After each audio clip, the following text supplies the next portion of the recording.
हमारे चैनल रोशनी की बात में आपका स्वागत है। आज का प्रेरक प्रसंग है बेड़ियां। एक वेटनरी डॉक्टर के मोबाइल पर कॉल आया। वह एक महावत की कॉल थी, जिसका एक हाथी बीमार पड़ गया था।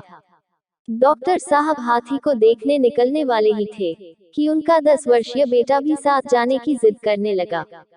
डॉक्टर साहब ने उसे साथ ले लिया। हाथी का हाल चाल देखकर डॉक्टर साहब ने महावत को बुलाया और उसे कुछ दवाएं लाने को कहा। डॉक्टर साहब के साथ आया बेटा दूर खड़ा हाथी को देख रहा था। डॉक्टर साहब ने बेटे को हाथी के समीप आने को कहा।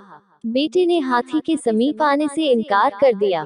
डॉक्टर ने बेटे का हाथ पकड़ा और उसे हाथी के समीप ले आए। हाथी के पांव की ओर इशारा करते हुए बोले, वह देखो, उसके पांव में बेड़ियां जकड़ी हुई हैं।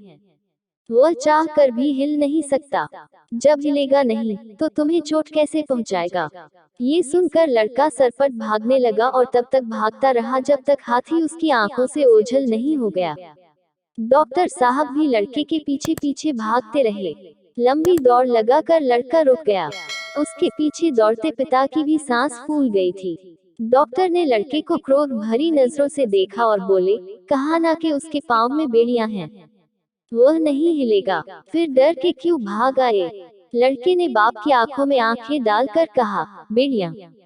वह पतली सी जंजीर, इतना बड़ा हाथी तो एक झटके में उन बेड़ियों को तोड़ देगा और फिर आपको और मुझे कुचल देगा।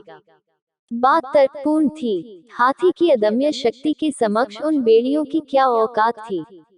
डॉक्टर मुस्कुराए, बेटे का हाथ पकड़ा और उसे महावत के घर की ओर ले गए। घर के पीछे हाथी का बच्चा बेड़ियों से बंधा हुआ था। लड़के ने देखा कि हाथी का बच्चा बार बार बेड़ियों से निकलने का प्रयास कर रहा था, लेकिन उसकी कद काठी और उसकी शक्ति बेड़ियां तोड़ने में नाकामयाब थी। डॉक्टर ने बेटे से कहा, ध्यान से देखो, वही बेड़ियां हैं, वही जंजीरें हैं।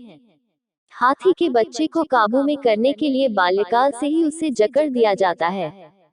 वह कुछ दिन छटपटाता है, फिर वह बेड़ियों का आदी हो जाता है। फिर उसे लगने लगता है कि जंजीर के आगे उसकी शक्ति कम है। तभी से वह जंजीर को अपने ऊपर हावी कर लेता है।